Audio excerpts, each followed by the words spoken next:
So much of our experience is unconscious, the past informing the way we perceive, express, relate, and create. Our task is to illuminate all the ways the past has decontextualized into the present, set a compassionate boundary, and discover a new way forward. Peace and power is the goal. Welcome to Decontextualized. I'm Natalia Rachel, and today we will be exploring the path of the trauma-informed leader with Shalini Verma. Shalini is the Director of Program Management at Google, a human potentialist and organizational whisperer. Before we begin, let's take a moment to settle into our intention for our time together, to listen, to respond, to explore beyond what we think we know. Take a nice breath in, and as you exhale, let go of bias, let go of judgment, let go of agenda or any fixed outcome. Welcome your curious mind and your receptive heart. And from here, let's meet today's wonderful guest. Shalini, thank you for being here. Thank you so much for having me. What an honor. I'm so looking forward to our conversation. But let's start by, can you tell us a little bit about who you are as a leader, as a mother, and as a woman? Because we're so multidimensional, aren't we? We are. That's a good question. So I guess I could mention it in, and I'm a sum of all these parts, but to give context to some of them. So I have two boys, they're teenagers, 16 and 18. By far, some of my greatest teachers come from my kids. Like, I learned so much from them. And honestly, like, so much of what I learned with my kids of like what it means to be a parent, like how to be authentic and just be myself in all of my flaws and all of my like idiosyncrasies is like the way that I've been able to deepen the connection with them. And it's what I've learned through them that allowed me to be a better leader, honestly, because it was a lot of the same principles. And I do kind of see myself that way as like, it's my family and like my kids or people that I want to take care of and help and support. So it's been really valuable. But in the workplace, I guess officially my title is a director of program management teams that help. And in particular, we have 60,000 developers within Google. So we're basically helping to develop tools and frameworks to make their development process easier, faster, higher quality. So that's the day-to-day. But what I really spend my time on, it's not so much about the content. It's a little bit of a black box to me. It doesn't really matter. It's more about like, I would say, kind of like, how do we bring these tools and frameworks that I experience in my day-to-day, in my journey of like self-discovery and self-awareness and connection and relationship into the day-to-day operations and strategy. So I think of myself more, and that's why I mentioned the organizational whisper is like, how do I start to like plant the seeds and like introduce them and experiment? And like a lot of that requires me to work on self, to become more like create the containers that are safe enough for people to play these experiments and to see failure and to see opportunity for like exploration. So that's a lot of what I do in my workplace. It's like more and more, it's about, I don't want to say Trojan horse, but a little bit of like coming in to like share things that may bridge kind of the gap, a really big gap between what we often see in workplaces and what people really need that is often so easily available outside the workplace. And so that's a lot of what I do in the workspace. And then, I'd say in terms of like my family, my husband's an ER doc. So I get a very different view of the world, and certainly through COVID, through his lens and what he brings home. So I'm fortunate. I have a lot of wise and empathic individuals around me to help me, continue developing and growing. Thank you for sharing. The word that comes through to me listening to you is that everything that you're about is attunement, about listening and responding and resonance and safety. So I'm right with you there. And I love the notion that our children are our teacher. I feel the same. I feel like before my kids were born, I didn't really know what love was. And it was through meeting them and learning to look after them and care for them and lead them that I learned what love was too. And it's a bit funny to put love and leadership in the same context, but if we bring it to attunement and that level of responsiveness, it is the same. What do you think? I couldn't agree more. And honestly, like, it's interesting, like what you bring up, and like, I haven't really thought about it that way, but I have learned that through my kids. And it's like, not even just love between us, but like starting with myself, and kids are like so authentic and like in the moment. And it's like, when I finally stopped having to teach them something and feeling the need to like have all the answers and show no negative emotions in front of them, it was all like unlearning all of that stuff in the effort of trying to connect with them. I realized like I had it totally upside down. And when I learned that, it was like, honestly, like such a relief in a lot of ways, because I didn't have to have all the answers. And I didn't have to be perfect in how I thought before, but I could be like authentically flawed and emotional and have such a deep connection with myself and with my kids. So it was like, when you say like learning to love, like I totally love that, because it was learning how to love myself and like have compassion. I realized how hard I was on myself. And it's like, how do I love someone else when I don't even love myself? And then I realized the same thing in the workplace. It's like, the thing that comes to mind for me that was like really resonant is, as a leader, as a manager, one of the big things we do is performance reviews. And often it's like, what are their strengths? What are their weaknesses? And now how do I digest or package those so they'll be digestible? And inevitably, this becomes a very awkward, uncomfortable conversation because they're waiting. They don't hear any of the positives. They're waiting for this. What's the thing she's going to say that's the critique that I'm not good at? And then like that becomes the big focus. So there's all this anxiety on both sides about how that's going to be received and shared. And what I discovered on this journey as I was doing more and more of the work was like the things I was sharing as their flaws, things I needed to work on, were actually my own insecurities and fears that I was projecting. And then when I started looking at that and working on that and like healing myself, like providing that self-compassion and love for myself, of like just nurturing and honoring what that was and understanding where it came from, and then starting to like accept it and heal it, I started seeing them for like these incredible gifts, like these amazing people with these. I literally started falling in love with them because I was falling in love with myself. It was like, and then suddenly these performance review experiences became these love affairs where I got to share all the gifts and how they manifest in the workplace. And of course, it was received exactly that way. People were in tears. They were like hugs, like opening up, like hearts completely opening. And it's like, this is not a normal management experience for me, has never been. And ever since thereafter, I was realized like, what an incredibly stark contrast with something seemingly quite small in terms of like what I actually executed. But I would love to hear your experience with that too, in terms of the spaces you've operated in. I love the phrase you just used, performance reviews as love affairs. And I think that could be a course that perhaps you one day teach.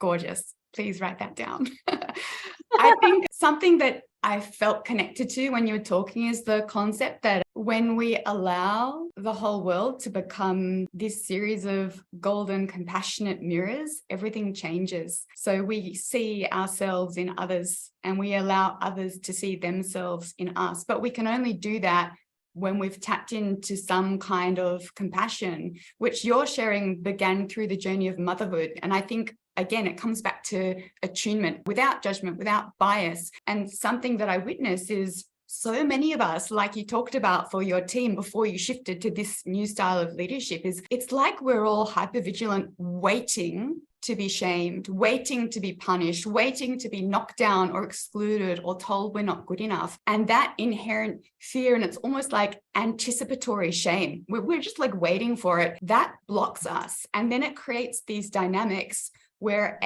people are scared of being judged and therefore they don't be authentic because they don't want to feel that. It's the worst thing in the world to feel ashamed or excluded. And then on the other hand, we become really worried that we're going to trigger people further into that state. And so in the end, nobody's being authentic with each other and everyone is just continuing to focus on what's wrong and how to pretend that everything's fine. So we slap on these smiles and we kind of walk around a little bit like robots. Yeah, that resonates on so many levels and everything that I've seen. Yeah, I guess the parts that resonate for me that like I find so fascinating what you're sharing is like, so we, in my experience of it, and I think, and I'd love to hear your take of this, we have these traumas, these like things that happen to us over the course of our lives, and maybe even epigenetically, ancestral trauma, collective trauma, what we're born into, right? And like our own experiences in our lives that we can recollect. But ultimately, the sum total of all of that is like, we have these sensitivities and these fears and insecurities that we're trying to protect. And it's like complete intelligence. The system is trying to protect us by avoiding going into these situations and getting hurt and re-traumatized. And when I say trauma, I mean lowercase t trauma. There's capital T trauma, which is obvious and no one will disagree with. But I feel like my understanding of the reading and research is anything that takes me into fight or flight, that takes me off of center. And it may be, experiences from my childhood that today, if I were to describe, may not sound like trauma, capital T trauma. But in the way that it's manifested in my system, the way that I'm wired with this like unprocessed memory becomes like a really big part of like how I operate. And whenever I get triggered by something that's resonant with that experience, suddenly I'm reliving that experience with all the thoughts and feelings and sensations of when I was 6 and I might have experienced something that I registered as a trauma. And so like I'm now back into my having the same experience, reliving it in today's like my day-to-day work, my day-to-day life. And so what's interesting is like everyone has this going on. So we all have these fears and insecurities. We're reacting to things. I may not have even intended it, but for whatever reason, the words I use, the things I say, like anything that might trigger for another person one of these traumas or experiences I have no knowledge of or intention to trigger can happen. And then suddenly that person is reacting. And of course, now I'm reacting to and we end up with this back and forth. We're not even really having a conversation. It's like we're reacting to our own either projections of our fears and insecurities or triggers for our own traumas.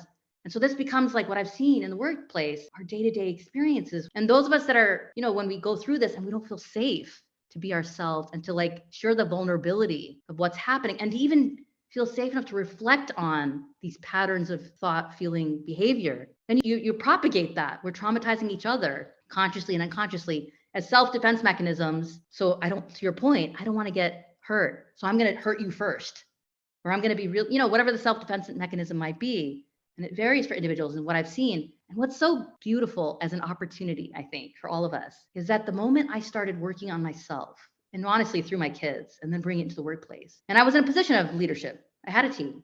So I could start to play with like experimenting with this a little bit. But the moment I was able to get vulnerable, and I think there's something about the vibrational frequency that probably changes in the room because of what I'm doing, it was stunning, awe-inspiring to me to see the shifts that happened. And people are just waiting like for that opportunity. So the receptivity was huge. It didn't take a lot to get a lot of people to lean into that. They might do it in one-on-ones. They sometimes do it in group settings, depending on what it looks like. And my reaction would be everything. So if I was like, just like my kids were able to do with me, or I was able to do with my kids, if I could do that with these individuals on my team, where they share something that's bothering them, or that comes from a place of fear or insecurity, and I'm compassionate or receptive or validate what they're feeling, or even share examples of how I've been through similar kinds of things, it's like the floodgates open. And then it's just remarkable. Like there's not a whole lot it's like I become more of a catalyst than there's nothing to actually do. It's just like, how do you start just being like, and so more and more, what's been so much fun is like honoring exactly what comes up and like sharing more of that. And what's so interesting is like, I see the research now. I've started to run into some of it, but it was not intuitive to me. And it not certainly to a lot of people, even now in the workplace, that being emotional, showing emotion, vulnerable, and having empathy can be tied to like business outcomes, things that matter to the business. And if I've learned anything, that is like the very thing. Like the moment I leaned into that, my impact and the impact of the business is like 100x what I was doing when I chased it out of my fears and insecurities. So we're seeing more of that in the research, but I think it's a lot of fun to see. And those of us that are playing in the space are like witness to it. And it's starting to catch on. I think more and more it's starting to catch on. And so, yes, I couldn't agree more with your sentiment. I love everything that you've just said.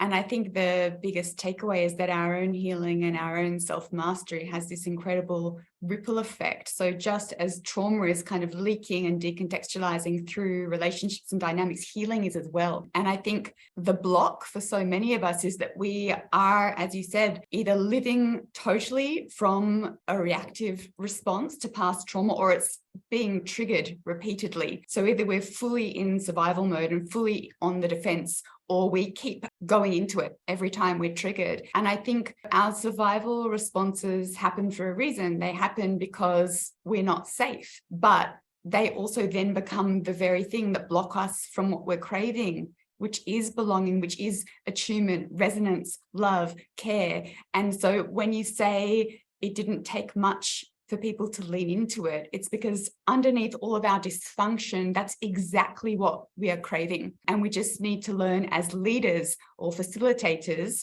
or people who just care about other people, that if we have the capacity to offer that, there is going to be collective healing. There is going to be social change.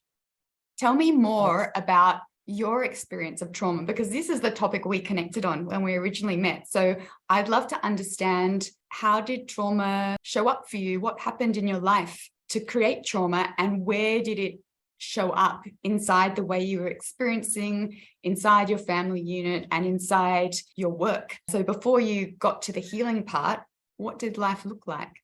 That's a good question. So I will say, I was fortunate. I haven't never had capital T trauma in my life. I had a family that was super supportive of me as a child, and I had all of the, like parents that took care of me and food and safety and so on. So I was really fortunate to have that. The way it registered trauma for me when I was young was in the way that I'm wired. And I come from an immigrant family that's like, came here with 20 bucks in their pocket, and when we were very, very small. So I was a year and a half. And unlike many families that are, in that mode, it was all about the education and getting like to security and stability. So the only options for me was like, you need to work really hard. You need to get good grades. You need to go to a good school, become an engineer, a doctor, a lawyer. Like those are the only safe fields to get into. And it was all about that. Like, and so I pretty early on, like absorbed that, it was all about survival and like trying to get the love that I was seeking from my parents. And so what I ended up interpreting was I'm a type 3 in the Enneagram, which is all about recognition and reward. So my fear and insecurity was not feeling accomplished. And so I did everything. I invested to the point where I didn't have very many friends. I chased the grade. I was one of those kids that was like, wasn't good enough. I had to get the A+. So I'd go up to the teacher and it's like, what would it take to get the A+? And I would get all the trophies and rewards. My parents would be recognizing all of that. Even created a ton of sibling rivalry because we were all chasing that like love and affection that we interpreted came through the praise of getting these good grades. So I did all of that. And you could see the cracks in it because when I got to 11th grade and it was a 2-year course in a British system, I did nothing. I went off the rails. I was like sneaking out my window, dating a guy in the military, trying like alcohol and like doing all of these, crossing all these lines, not studying at all because it didn't matter. All I cared about was the grade. So I would do the bare minimum to get the A+. And you'd see it when I got to MIT in my first year, it was pass fail. I was out of control. I mean, I was like skipping classes and like going to all these parties and staying up all night and like all of these risky types of behaviors and activities because the grade didn't matter at the time. So you could see the cracks in the system of like the amount of pressure that I was under. And when I was released, I was doing these kinds of behaviors, which led to like challenges that I had in my relationships. I couldn't sustain any relationship long term. I was always about just accomplishing stuff. And like, I had all kinds of collateral damage as a result, and I prided myself on, well, I'm kick-ass. I get stuff done. I'm one of these like badass women. So I went into the automotive industry, and I was like, I didn't realize at the time, but I couldn't have stuck out more like a sore thumb. So it was like in the Midwest. It was in the engine division in the factory where they actually manufacture these engines. The general demographic was like white male over 40 with kids. I showed up. I was ethnic, small, woman, young. I couldn't have stuck out more like a sore thumb. I didn't even know. I was one of those, I'm an engineer. I take names and kick ass and whatever. And the things I ran into, I mean, I ended up getting restraining orders. When I left, I went from me these goody two shoes, get good grades, to like, I had 2 tattoos. I smoked, I cussed. I had restraining orders. There were people like ex-cons. I got kidnapped once at gunpoint. Like all of these experiences that were like, when I look back, even how I tried to deal with that and how I tried to cover that as like, I'm just badass, was trauma. Like it was reinforcing like my trauma for me.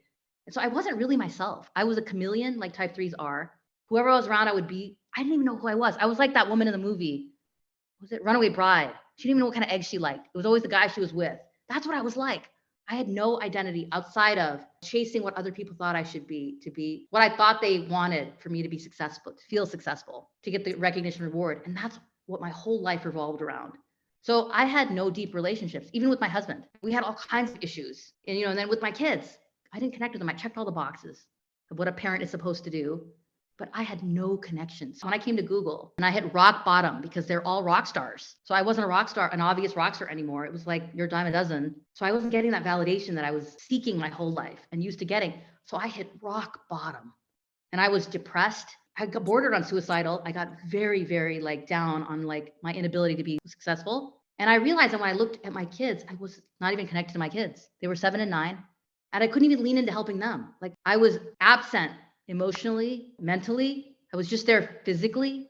I checked all these boxes of what should be done. So my journey started there from like all of these things that I'd experienced and who I'd become as a result of what I'll characterize as trauma, but it was like lowercase t trauma that I absorbed and inherited over time.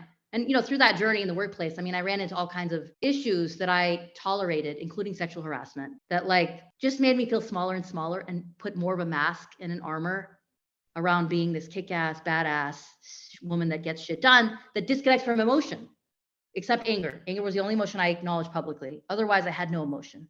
Like I didn't have it. I had lots of it. I didn't show any other emotion other than that. So that's probably how it played out for me.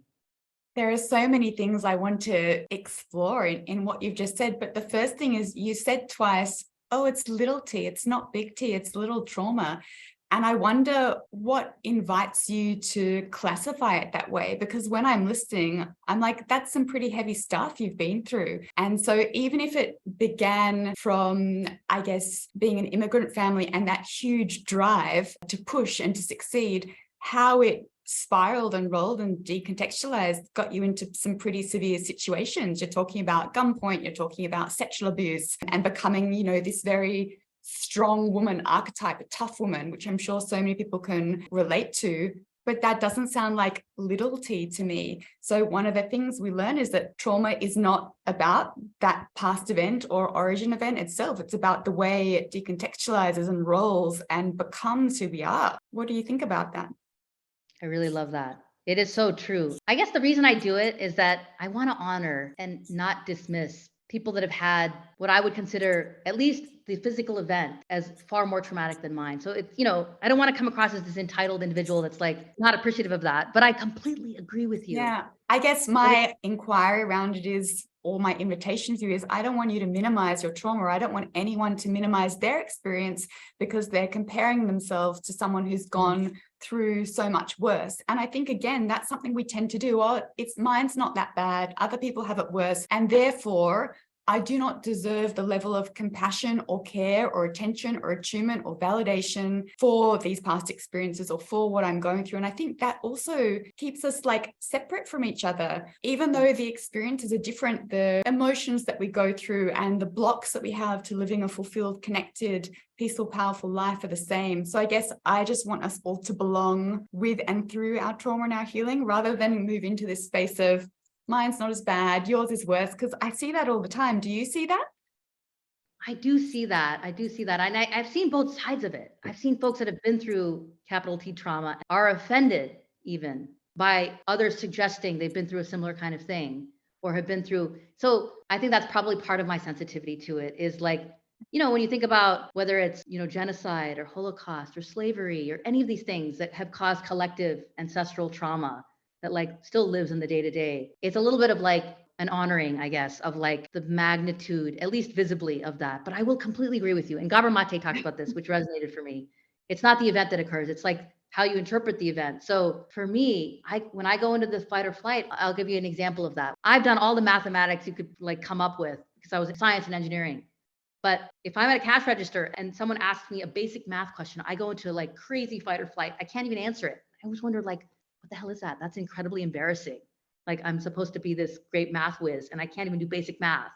But what I realized was I would go into this fight or flight because I registered as trauma, this experience I had as a child, and it's completely crippling to me and my ability to operate, even in basic function.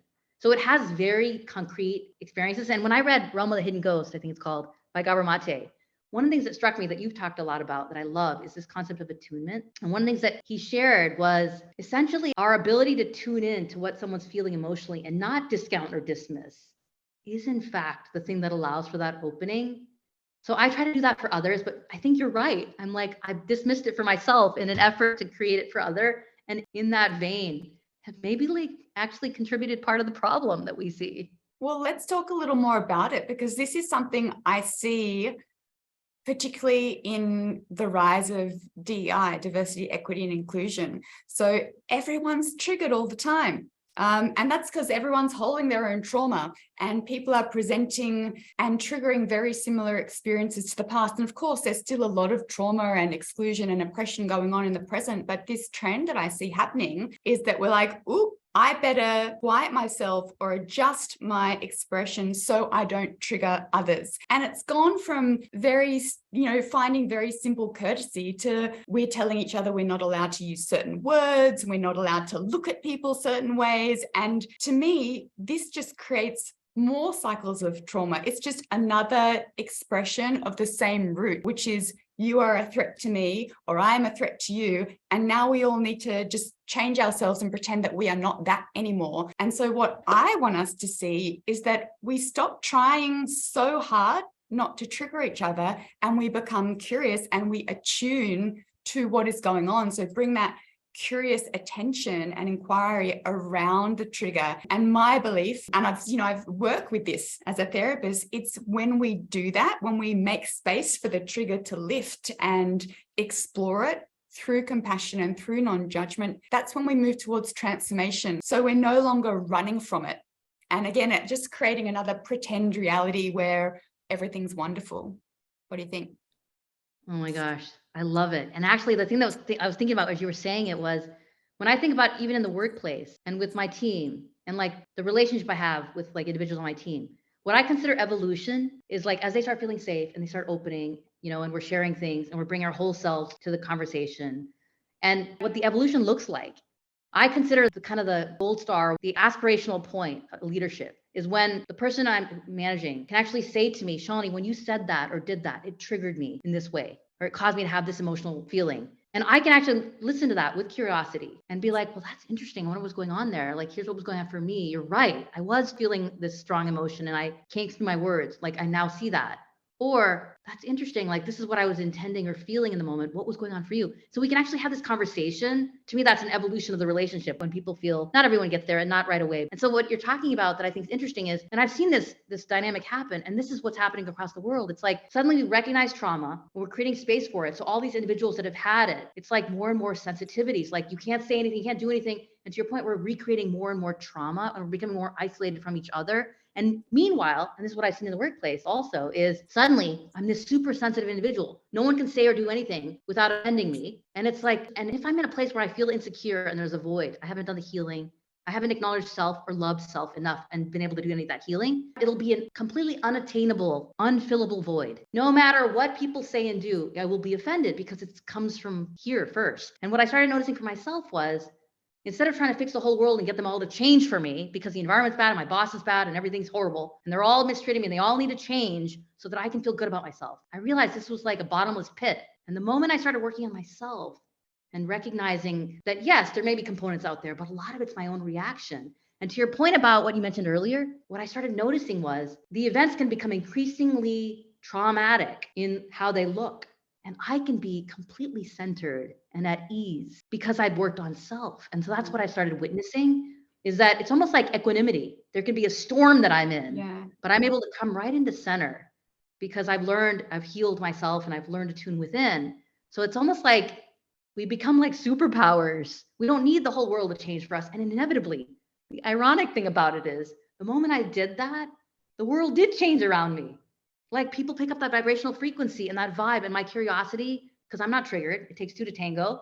So suddenly they're like, oh, well, and then they like soften and we can actually have a conversation because they realize there's nothing coming from me where I'm like offended or defensive or whatever. So it's like, it's completely non-intuitive that like the thing to do, it's almost like we have to unlearn everything that we've learned.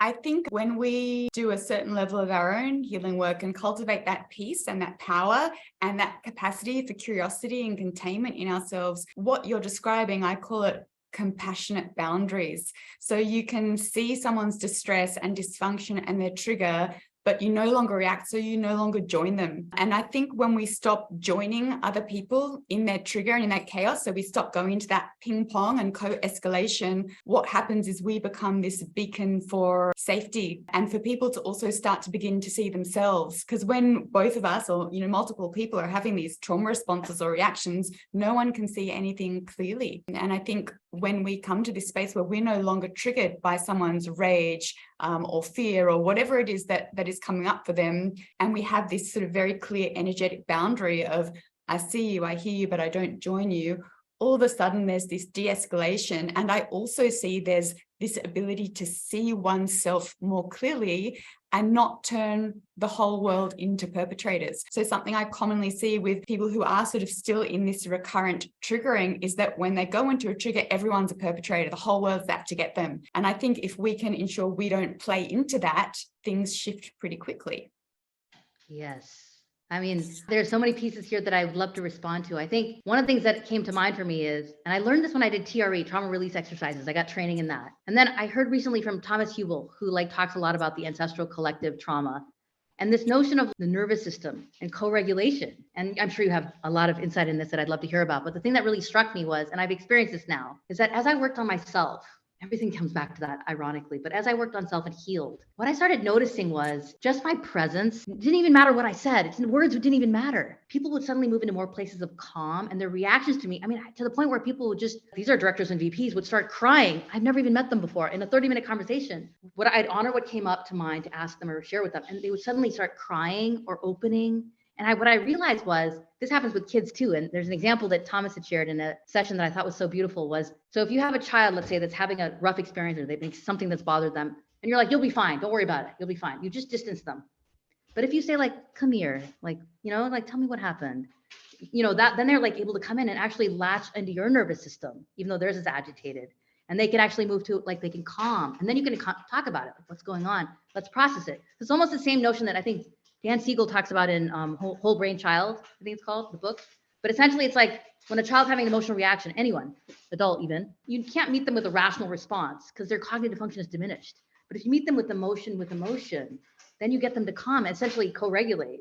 So the more we work on ourselves, the more we're able to like offer that. And that's exactly what I've experienced. It's like, the more I do this, not only can I do this now one-on-one, I can do it in small groups. Now I can't do large groups yet. And I figured that more I heal, maybe at some point I can create enough of a space and calm the nervous system enough that it can become a resource to the group. And where you don't have resources, this is the piece that I heard recently in one of the talks he did. If you don't have the resources between us, we both react, where neither of us are able to lean, then it's like maybe you need third-party resources now, like a therapist, to come in and be that resource for you. So I think that's such an interesting topic, and I'd love to hear about your experience with that work. I think presence is our greatest power, and you're right that it is through our calm, well-intentioned, and trusting presence that we can create so much change. So I've done a lot of nervous system work, and I mean, I've done all kinds of work, but I've also trained as a hypnotherapist. And as a hypnotherapist, you learn that it is your presence and your trust and belief in your presence that is the thing that is either going to allow a client to go into their subconscious and to allow a change to occur. And so the best hypnotherapists are the ones who have no doubt in their ability to master a relational experience. So as long as I am peaceful, but as long as I am powerful, I'm going to have great influence over the people around me, in a positive way. So it's not just about feeling calm or regulated. It's about having full trust in your ability to master a dynamic. And I think there's a huge amount of work that we all have to do there. So when you're talking to me about, I can do one-on-one or a small group or a big group, this is just about you trusting that you can cast the net of your nervous system and hold others. And so as we heal, our nervous systems become more dominant in a positive way. So it's not only that we're not reacting to other people, but our capacity to share light, that's the word I want to use, becomes greater and greater. So I have no doubt you're going to be standing on a giant stage with thousands of people sharing your light. It's just about your belief that you're able to do that. So interesting. You know what it made me think of? Have you seen the heart map research? Mm-hmm. And you remember the part where it's basically they found that the state of stress you have can be reflected in the rhythm of the heart. And actually the story behind it, I don't know if you've heard this part in the research, was like the guy that invented the pendulum clock, I think his name's Hans Christensen. He had a wall of clocks and he put a new one up. It was out of sync with the rest. He left, came back, and he noticed they were all in sync. He's like, that's weird. He shook one of them up, came back later, they were all in sync. He never figured it out. But then what they realized 30 years later was the largest oscillator on the wall, the largest pendulum clock, had a sound wave that the rest would eventually synchronize to. And what HeartMath found was that in the human system, the largest oscillator is the heart. So all the other systems that have rhythm, think about it, hormonal, respiratory, circadian, have rhythms. They're trying to synchronize. And what they found was that when people are in states of stress, their heart rhythm is erratic. And so then it's like cacophony in there. The analogy they used was like if when you run a car, putting your foot on the accelerator and the brake at the same time, the car will run, but there'll be huge amounts of wear and tear. But if you can, when you're calm and when you're like feeling powerful and your nervous system has like calmed, you end up with a smooth rhythm in your heart that's reflected in the heart rhythm. So then everything can synchronize and you can move into a state of what they characterize as coherence, which I'm sure you're familiar with, where heart, mind, body are all like connected and aligned. And what they found was that it's contagious. And my guess is, I don't know how you characterize this. They said that whoever had the largest oscillator, maybe the largest heart, the others would synchronize too. And they actually proved this in their research. I thought was so fascinating, where they found two things. One, you could get to a state of coherence. The fastest way to get there was like regulating your breathing. I think they said 5 to 7 breaths per minute, and gratitude, which I was totally blown away by. And I actually tried with my kids. We had the heart math, biometric devices, and we were measuring it. And I noticed my older son, who didn't really get into meditation and wasn't really into it or whatever, I didn't even know he was meditating. He would just do it out of obligation. He would go into really high states of coherence. And I was like, whoa, what are you doing? And he didn't know about the research. And he was like, I was playing around with different things. And he's like, I realized when I think about things I'm grateful for, I can get the numbers to go up.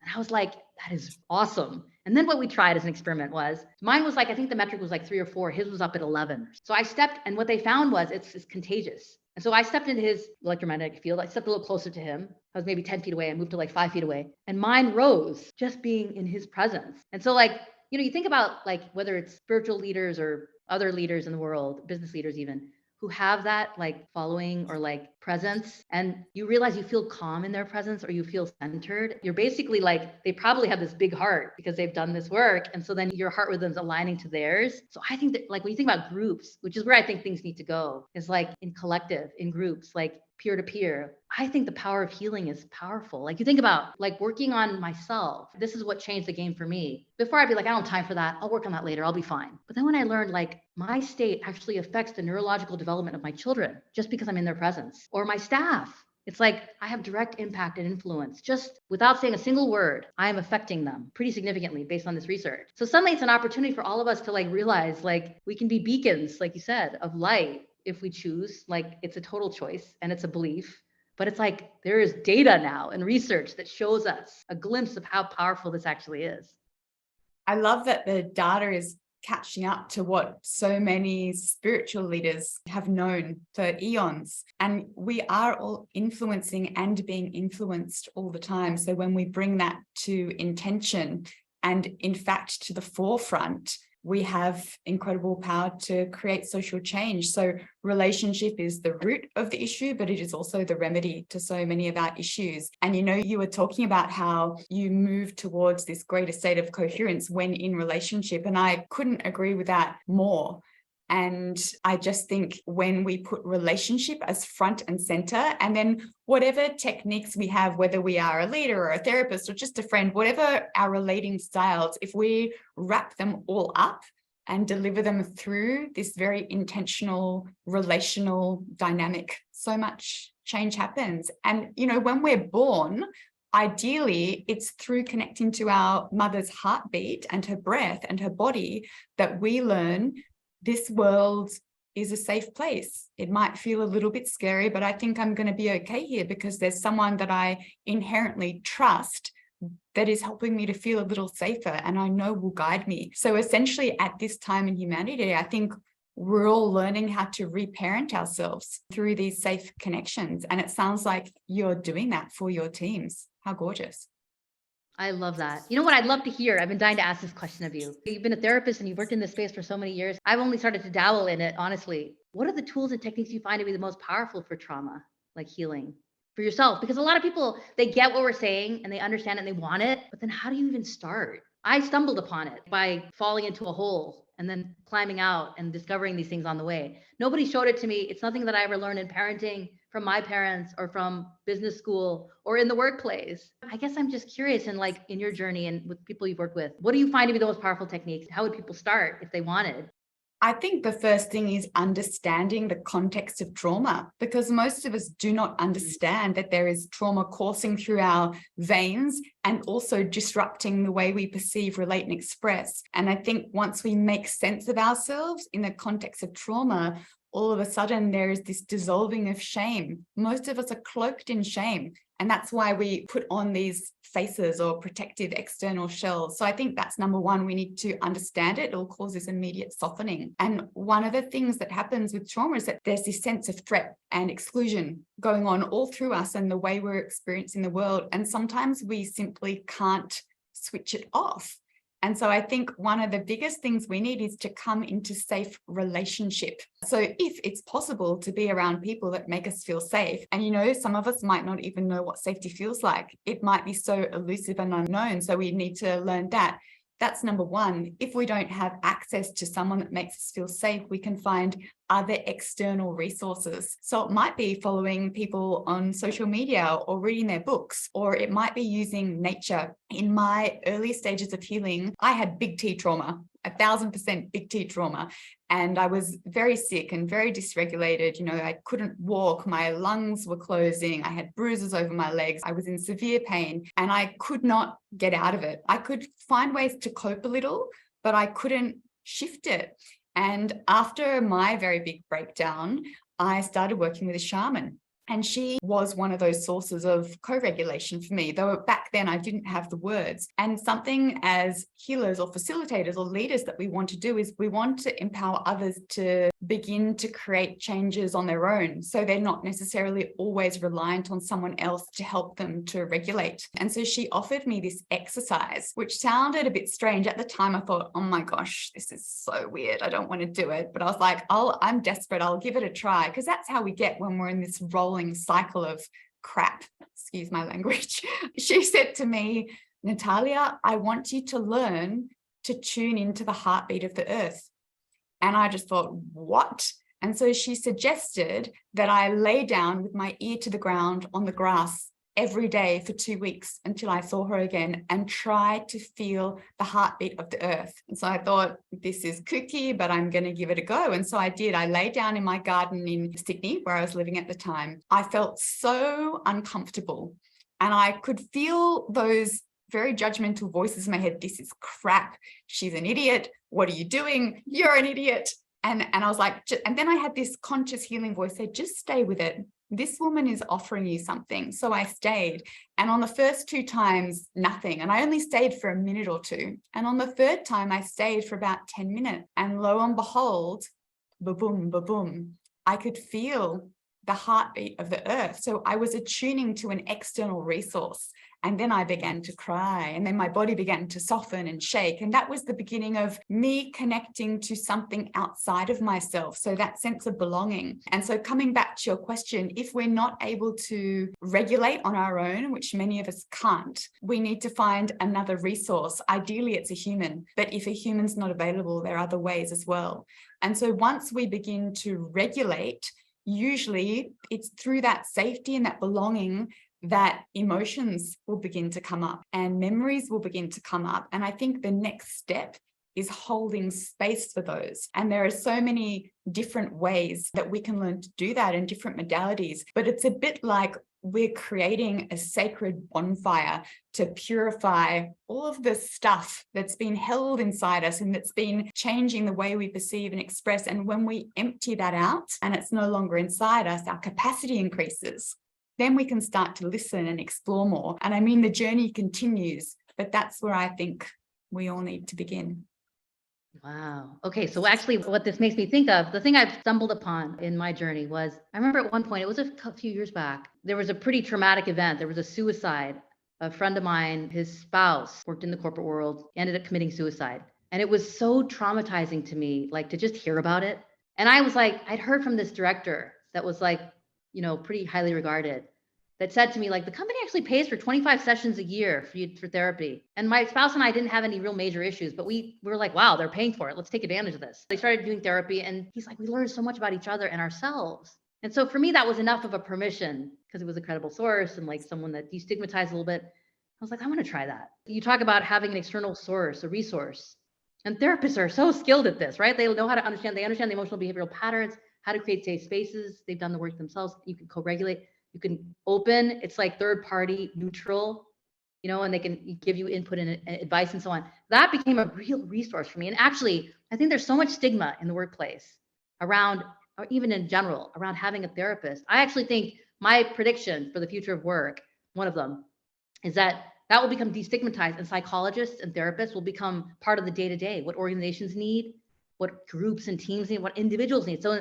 just like you have a well-being coach or a life coach, having a therapist, I think, is a fundamental need for success honestly. And the other piece that came up for me too, that I would love to share is, again, as I stumbled upon it, and it's all about looking back rearview mirror. But one of the things that I discovered was as I was tapping into and kind of like exploring, because I've always been exploring in my spare time, like tools and techniques that go from clinical evidence-based to what my husband, the physician agnostic, would describe as batshit crazy. I was always exploring and taking training, and I was really drawn to, for reasons I now understand that didn't when I started, to trauma therapy and healing. So I took TRE and MFR and pranic healing and tuning forks and like all these different EMDR techniques that I just felt drawn to. And the way I rationalized in my mind, because I, for some reason, felt the need to do that, was if you go to the edges, people who've had mental and physical illness, people with addictions, people in the prisons. I was working with, inmates in San Quentin prison with Indian Prison Project, but like people, kids, what I consider kind of the edges, either at the light or the dark, or like severe illness, mental or physical.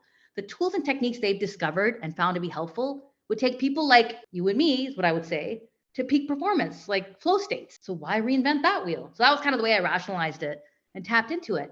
But what I've since discovered, especially since the pandemic, is that as I use these tools, inevitably, like no different than the way I worked with my kids, I went in to teach them a thing or two, and inevitably it healed me. And that's the best thing I could have done for my kids.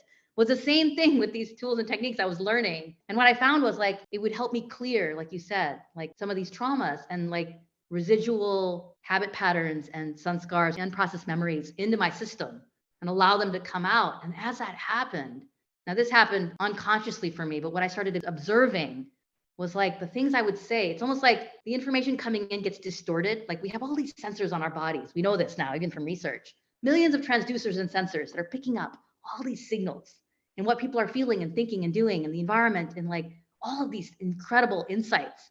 But then they get really distorted. These transducers are caked in mud, for example, like from all these fears and traumas. And it's like, so the signals get distorted. So what I spit out and what I say back isn't necessarily resonant. It gets lost in communication because what I interpreted is not what you actually said, because it goes through all these filters. And as I started clearing those through these various techniques, what I started noticing was the things I would play back would be so much more resonant. So I'd have leaders saying to me like, wow, that's what I was going to say, or that's exactly what I've been thinking, or wow. And this, they would feel safe because they felt heard, really heard, because I was actually listening, not just with my ears. I was present. I was more present by clearing my own noise, my own mud or dirt in my system. So it's like the capacity then, I think, just naturally starts to grow because people feel safer, because what you're sharing back is actually validating them, and inviting them to like open further. So then I would find people like they would share more. And then I would get to know, when I put this in an organizational perspective, I would get to know more deeply. What are their motivations and interests? And then I could help them in ways that I was trying before, but wasn't getting right. It was like getting lost. Things I would do wouldn't resonate with them because it wasn't really for them. It was for me to feel valid. But then as I felt it's like the healing allowed me to validate and have a capacity to validate myself and then to hold that space for others. So I just am so intrigued by that. I guess I hadn't really put it into the context that you shared so beautifully, and I love it. I think when we learn to relate beyond our trauma, we move towards relational intelligence, which is the essential ingredient for culture transformation. And it sounds like everything you're doing is all about that, and I love it.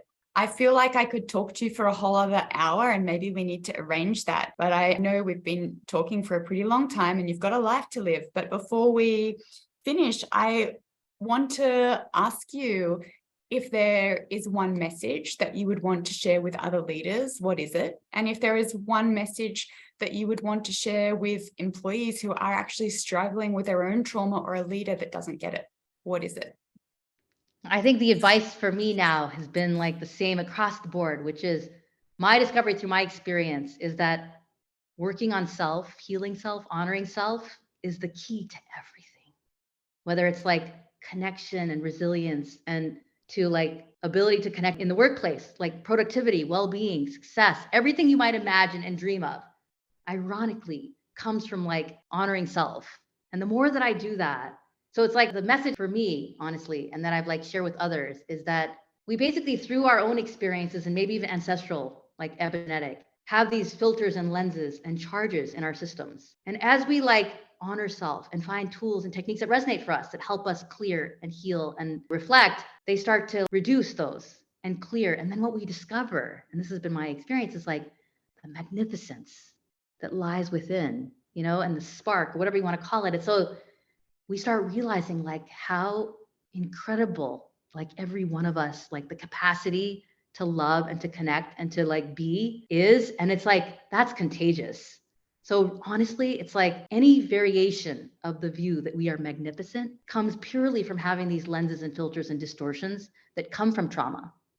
And so that would be the message for those that haven't discovered that yet. It's like, to your point, like find a safe space to start to open, whether it's a therapist or a friend or a colleague or whatever it might be, and honor whatever is coming up because it comes from such a deep intelligence that the research has certainly confirmed in neuroscience. But to your point, we've known for centuries, and now it's like a chance to kind of honor that. So I guess that would be my message. Return to your magnificence and intelligence. Thank you so much. What a beautiful sentiment to end our conversation on. Thank you for joining me. I'm very grateful for your time and wisdom. Thank you, Natalia. That was beautiful. Thank you for your time, your presence, and your receptivity. The better we understand how we have decontextualized, the more we can begin to co-create a kinder and more intelligent world. If this episode stirred you, please like it, leave a comment, or share it. To learn more about my work, visit nataliarachel.com or connect with me via LinkedIn, Instagram, or YouTube.